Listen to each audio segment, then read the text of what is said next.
Merci de nous suivre sur l'ensemble de nos plateformes pour vous informer sur Prestige.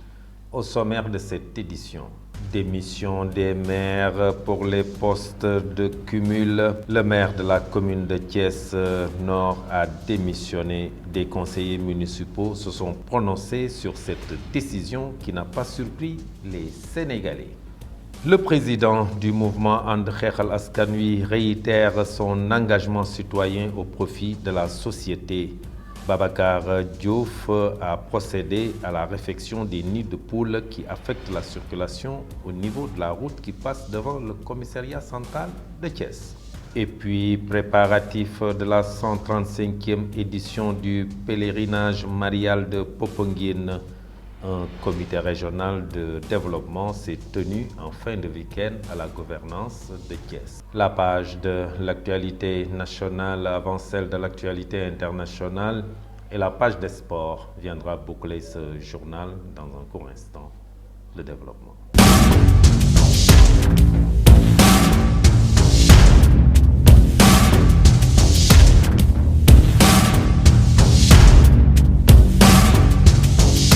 Mesdames, Mademoiselles, Messieurs, bonsoir et bienvenue dans ce journal.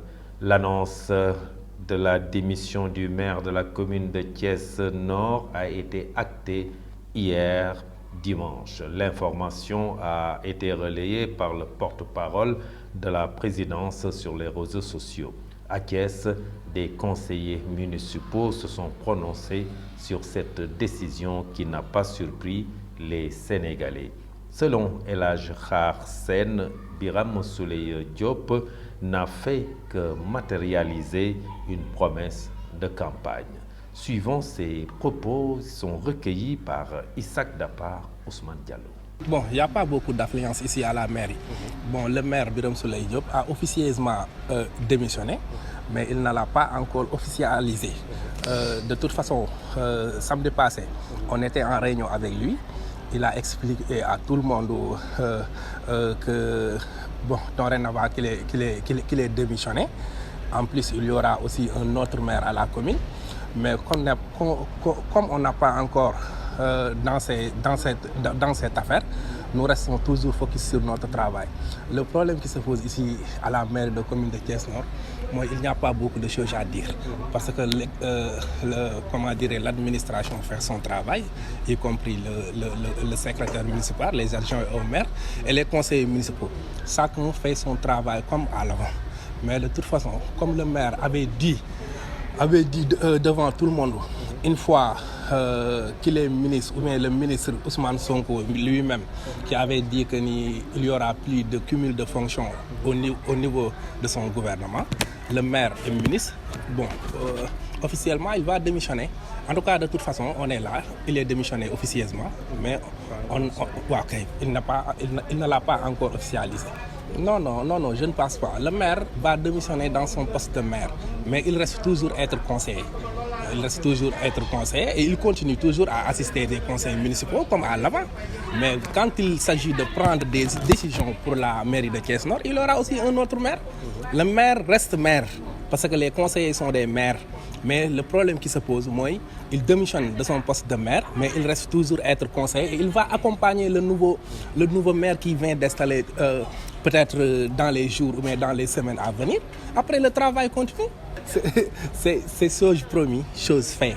Le président Bassirou Diomaye Diakhar Faye et son premier ministre Ousmane Sonko, il avait bien dit dans leur programme, il n'aura plus cumul de fonctions dans son gouvernement. Je vous le disais tout de suite dans le sommaire, le président du mouvement And Xeexal Askan Wi a réitéré ce dimanche son engagement citoyen au profit de la société. Babacar Diouf, puisque c'est celui qu'il s'agit, a procédé à la réfection des nids de poules qui affectent la circulation qui passe devant le commissariat central de Thiès. Selon lui, tout citoyen doit rendre service afin de concourir à la bonne marche du pays.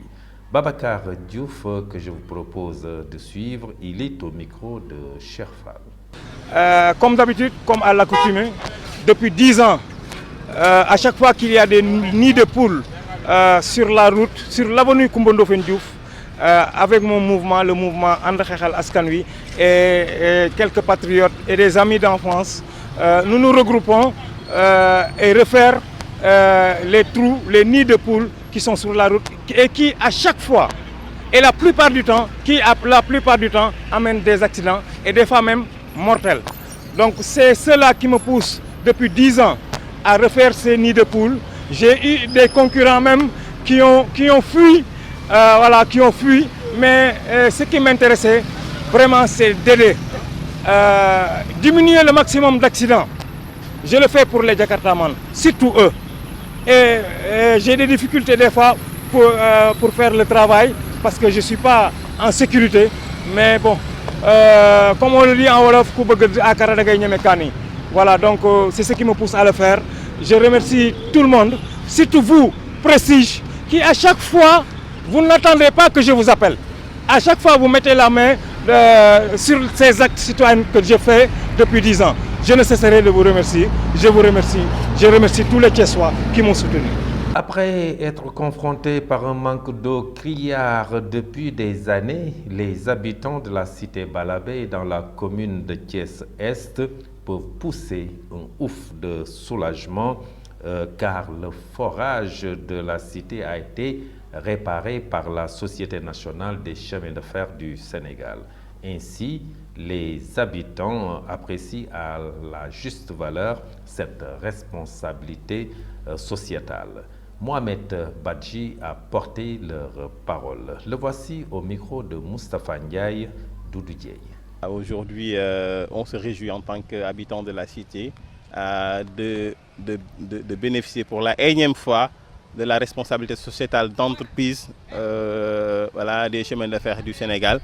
La cité Balabé, pour l'histoire et les chemins de fer, donc voilà, ont un cordon ombilical très solide. Le cordon ombilical, donc voilà, Balabé et chemins de fer, c'est solide parce que ce sont les agents des chemins de fer qui habitent donc la cité. Et même aujourd'hui, il y a toujours des agents qui habitent la cité. Et évidemment, nous sommes les premiers bénéficiaires de ça. Et la reprise des chemins de fer, donc, est allée avec une responsabilité que la société a donc par rapport à la cité Balabé. Aujourd'hui, donc, nous partageons le même forage et le même château d'eau. Ce château d'eau que vous voyez derrière alimente et les bureaux, les ateliers, voilà, des chemins de fer et les maisons de la cité Balabé. Donc, vous voyez un peu, nous partageons ça. Nous ne dépendons pas un peu du réseau de la SONES. Nous, Balabé, donc tout le monde connaît la cité, c'est une cité donc, dans le cadre de la distribution d'eau potable qui est à peu près autonome. Donc voilà, l'eau est gratuite donc, dans la cité et aujourd'hui c'est toujours gratuit et c'est grâce donc, voilà, au chemin de fer du Sénégal. Et sur ce, nous remercions vraiment le directeur général et ses collaborateurs donc, vraiment, qui n'ont ménagé aucun effort vraiment, pour réparer donc, voilà, le forage qui était en panne avant le ramadan. Vraiment, on est resté tout un ramadan sans eau potable, donc voilà, c'était très difficile. Mais pour le dire, il n'y a que les chemins de fer qui ont soutenu les habitants de Balabé parce que le forage a été réparé et la mise en marche donc, de ce forage a permis donc, voilà, à la cité Balabé donc, voilà, d'avoir de l'eau potable. Donc, voilà, aujourd'hui, nous avons de l'eau. Toutes les maisons de la cité Balabé voilà, donc, reçoivent donc, de l'eau H24 et gratuit. Et ça, il faut le reconnaître, c'est grâce donc, au chemin de fer donc, voilà, et grâce à la responsabilité sociétale donc, des chemins de fer. Et je pense que tous les Thiessois, tous ceux qui en ont besoin à Thiès donc, peuvent bénéficier de cette responsabilité sociétale parce que c'est une société en grande expansion. Et puis la 135e édition du pèlerinage marial de Popenguine se prépare activement. Un comité régional de développement s'est tenu en fin de week-end à la gouvernance de Thiès. Objectif, mettre les bouchées doubles pour une bonne organisation de cet événement religieux qui règne beaucoup de monde à Popenguine. Le pèlerinage sera célébré du 18 au 20 mai prochain lors de cette réunion préparatoire dirigée par l'adjointe du gouverneur de la région de Thiès en présence des acteurs concernés. Ces derniers ont promis de faire le nécessaire pour que le pèlerinage puisse se passer dans de très bonnes conditions. À l'issue de ce CRD, l'adjointe au gouverneur s'est prononcée et s'est réjouie des engagements pris par les chefs des services pour un bon déroulage pour un bon déroulement du pèlerinage marial.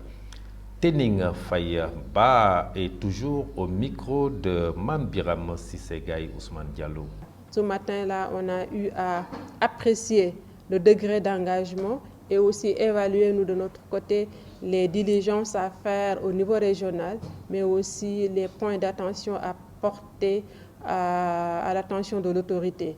Les points, quand même, qui méritent d'être soulevés concernent relativement la sécurité, la gendarmerie et la police, même si le pèlerinage doit se tenir au niveau de la zone de la gendarmerie, les marcheurs quitteront différents points qui sont des zones de compétence de la police. Ils seront mobilisés en effectif et en nombre suffisant pour pouvoir en tout cas assurer déjà la sécurité des marcheurs tout au long des axes empruntés, et aussi des dispositifs seront mis en place au niveau de Popenguine pour que la sécurité des personnes et des biens soit au rendez-vous pour parer toute éventualité, en tout cas, ou toute tentative qui pourrait mettre les personnes et leurs biens dans une insécurité. Et dans ce travail-là aussi, ils seront accompagnés par les sapeurs-pompiers qui viendront avec les mesures de sécurité civile, notamment à la prévention des incendies, à l'accompagnement des personnes dans le besoin. Et ils le feront en relation avec le secteur de la santé qui a quand même prévu d'installer 15 postes médicaux avancés avec un poste médical avancé qui sera au niveau de Yen, et aussi renforcer la mobilisation des ambulances qui seront au nombre de 22, car comme vous le savez, le pèlerinage marial de Popenguine aussi se fait le même jour que la prière du Salatul Tasbih à Ngrekor, et nous sommes dans une dynamique en tout cas de mobilisation des ressources pour pouvoir gérer concomitamment ces deux événements-là. Relativement à l'eau et à l'électricité, la Sénélec s'est engagée pour que la zone soit hors délestage, les descentes provisoires prévues exécutées et la mairie accompagnée en ce qui concerne l'amélioration de l'éclairage public. La CNO aussi, il y a des points en tout cas qui, l'année dernière, ont fait l'objet d'attention particulière due notamment à la capacité de stockage du forage de Popenguine. Cette année-ci, ça sera renforcé et le dispositif allant dans ce sens aussi est prévu. Et dès lundi prochain, le 6, les équipes de la CNO seront sur place, renforcées par l'OFOR en ce qui concerne la mise à disposition des citernes à partir du 17 mai, à savoir le vendredi.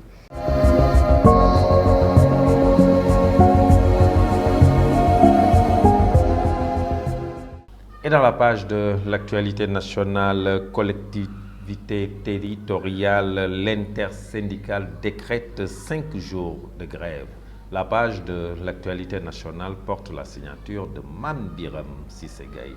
L'actualité nationale, Ousmane Sonko, leader du parti PASTEF, a récemment annoncé une série de déplacements internationaux visant à renforcer les liens politiques et à promouvoir les idéaux panafricanistes et souverainistes de son parti. Cette tournée, qui débutera par des visites en Guinée, au Mali, au Niger et au Burkina Faso, marque un engagement fort en faveur de la coopération régionale et continentale. Le choix de ces pays ne semble pas être anodin. En effet, la Guinée, le Mali, le Burkina Faso ainsi que le Niger sont tous des acteurs clés dans le paysage politique de l'Afrique de l'Ouest, et leur importance stratégique dans la région ne peut être sous-estimée. Parlons autre chose en prévision de la célébration de l'Aïd el-Kabir, également connu sous le nom de Tabaski, qui aura lieu le 16 juin prochain. Mabouba Diagne, ministre de l'Agriculture, de la Souveraineté alimentaire et de l'élevage du Sénégal, a fermement demandé aux éleveurs et revendeurs de moutons de bien approvisionner le marché. Lors d'une annonce faite hier, le ministre a insisté sur la nécessité d'offrir des prix accessibles pour les familles sénégalaises. Terminons avec l'intersyndicale des travailleurs des collectivités territoriales du Sénégal poursuit son plan d'action. Dans un communiqué, les syndicalistes annoncent une grève de 5 jours. L'intersyndicale Sénégal reconduit son mot d'ordre de grève de 120 heures pour les lundis 6, mardi 7, mercredi 8, jeudi 9 et le vendredi 10 mai. Lit-on d'ailleurs, une marche nationale est prévue prochainement et la date retenue vous sera communiquée ultérieurement, ajoute leur document. C'était tout pour cette actualité nationale.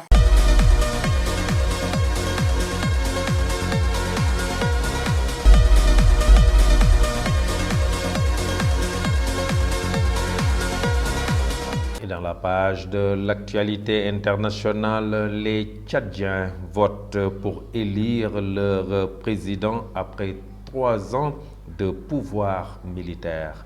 La page de l'actualité internationale, c'est un rapide survol. Mamadou Sertornignol. L'actualité internationale sur Prestige TV que nous démarrons en Russie où le président russe Vladimir Poutine a ordonné la tenue d'exercices nucléaires dans un futur proche, impliquant notamment des troupes basées près de l'Ukraine en réponse aux menaces de dirigeants occidentaux envers Moscou, a annoncé aujourd'hui lundi le ministère de la Défense. Au cours de l'exercice, une série de mesures seront prises pour s'entraîner à la préparation et à l'utilisation d'armes nucléaires non stratégiques, a déclaré le ministère dans un communiqué. Il ajoute que la mesure avait été prise sur instruction du commandant en suprême des forces armées de la Fédération de Russie, Vladimir Poutine. En Gambie, le président de la République du Sénégal, son Excellence Bassirou Diomaye Faye, a tenu à manifester son indignation par rapport à l'inertie et à l'inaction notée face aux bombardements perpétrés par l'armée israélienne sur Gaza. Le Sénégal est particulièrement préoccupé par la situation catastrophique à Gaza sous le regard indifférent de la communauté internationale face à l'inertie du Conseil de sécurité au mépris des règles humanitaires les plus élémentaires, a dénoncé le chef de l'État à l'occasion du 15e sommet de l'Organisation de coopération islamique OCI tenu à Banjul en Gambie du 4 au 5 mai 2024.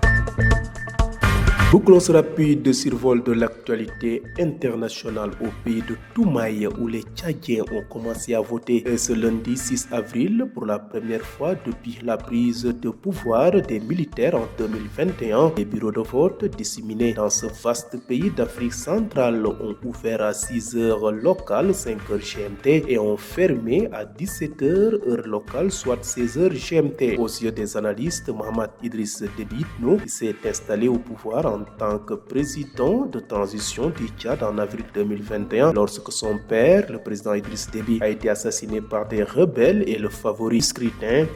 Toutefois, son principal rival, le Success Masra, qui n'est autre que son premier ministre, a attiré des foules plus importantes lors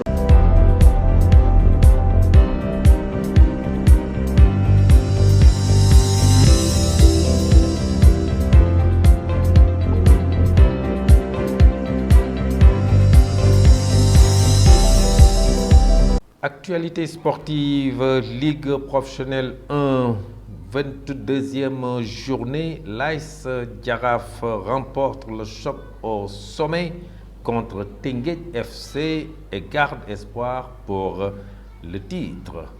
La page de l'actualité sportive, c'est avec Ibrahima Sarr. L'actualité sportive, le combat de lutte sénégalaise qui s'est tenu dimanche a vu Eumeu Sène, représentant de l'écurie Taïsingue, remporter une victoire décisive contre Sa Thiès de l'écurie Double Less. Cette confrontation intense a non seulement empêché Sa Thiès de prendre sa revanche sur son grand frère Balla Gaye, mais a également confirmé la suprématie de Eumeu Sène sur les lutteurs de Guédiawaye. Parlons autre chose, le club le plus titré du Sénégal, le Jaraaf de Dakar, a pris le meilleur 3-0 sur le leader du championnat Teungueth FC en match comptant pour la 22e journée de Ligue 1. Avec cette nouvelle victoire, les protégés de Malick Daf reviennent à 4 points de son adversaire Teungueth FC. Avec cette 9e victoire en championnat, le Jaraaf revient à 4 points sa victime de cette 22e journée, à savoir Teungueth FC de Sergueï. Et pour terminer, l'AS Douane a rectifié sa mauvaise entrée en matière dans la conférence Sahara de la saison 4 de la Basketball Africa League en s'imposant dimanche soir à Dakar Arena contre l'AS Monastir 76-59. En s'imposant logiquement, l'AS Douane revient dans la course avant son 3e match prévu mardi contre APR du Rwanda. C'était tout pour cette actualité sportive. Merci beaucoup Ibrahima Sarr pour cette page sportive qui boucle ce journal derrière la version Wolof avec Mamadou Saturne Dione. Mais ne quittez pas, juste après vous aurez votre émission Grand Format Sport qui va parler aujourd'hui de la division régionale en football, de lutte avec la préparation du drapeau du chef de l'État, mais aussi nous allons parler de la violence dans les stades. Cette édition française du journal est à présent terminée. Merci de l'avoir suivi. Passez une excellente fin de soirée. Au revoir.